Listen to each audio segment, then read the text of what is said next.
ಕಳೆದ ಕೆಲವು ವರ್ಷಗಳ ಹಿಂದೆ ಪ್ರಾಕೃತಿಕ ವಿಕೋಪಕ್ಕೆ ಸಿಲುಕಿ ಕೊಡಗು ಜಿಲ್ಲೆ ಅಕ್ಷರಶಃ ನಲುಗಿ ಹೋಗ್ಬಿಟ್ಟಿತ್ತು.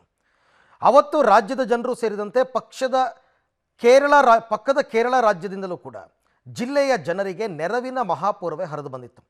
ಅವತ್ತು ಕೊಡಗಿನಲ್ಲಿ ಸಂಭವಿಸಿದಂತೆ ಪ್ರಕೃತಿ ವಿಕೋಪ ಇದೀಗ ಪಕ್ಕದ ಕೇರಳದ ವಯನಾಡಿನಲ್ಲಿ ಇತ್ತೀಚೆಗೆ ಸಂಭವಿಸಿತು. ಈ ಹಿನ್ನೆಲೆಯಲ್ಲಿ ಕೊಡಗಿನ ಜನರು ಹಾಗೂ ಆಟೋ ಚಾಲಕರು ವಯನಾಡಿಗೆ ತಮ್ಮ ಕೈಲಾದ ಸಹಾಯವನ್ನು ಮಾಡಿ ಜನರ ಮೆಚ್ಚುಗೆಗೆ ಪಾತ್ರರಾಗಿದ್ದಾರೆ. ಸ್ವಾತಂತ್ರ್ಯ ದಿನಾಚರಣೆಯ ಅಂಗವಾಗಿ ಸುಮಾರು 10 ಆಟೋ ಚಾಲಕರು ಮಡಿಕೇರಿಯಿಂದ ಕೇರಳದ ವಯನಾಡಿಗೆ ತಮ್ಮ ಆಟೋಗಳಲ್ಲಿ ತೆರಳಿ ಅಲ್ಲಿಂದ ಜನರಿಗೆ ತಮ್ಮಿಂದ ಆಗುವಂತಹ ನೆರವನ್ನು ನೀಡಿದ್ದಾರೆ. ಅಲ್ಲದೆ ಅಲ್ಲಿನ ಪರಿಸ್ಥಿತಿ ಕಂಡು ಕೊಡಗಿನ 2018-19 ಕರಾಳ ದಿನಗಳನ್ನು ಅವರು ನೆನೆಸ್ಕೊಂಡಿದ್ದಾರೆ.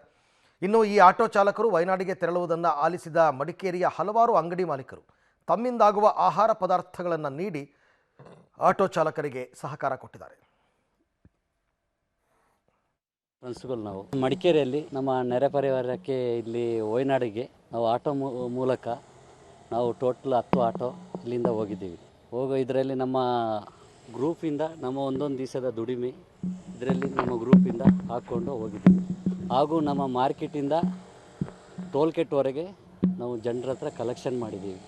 ಎಲ್ಲ ನಮಗೆ ಸಹಕಾರ ಕೊಟ್ಟಿದ್ದಾರೆ ಆಟೋ ಗ್ರೂಪ್ ಫ್ರೆಂಡ್ಸ್.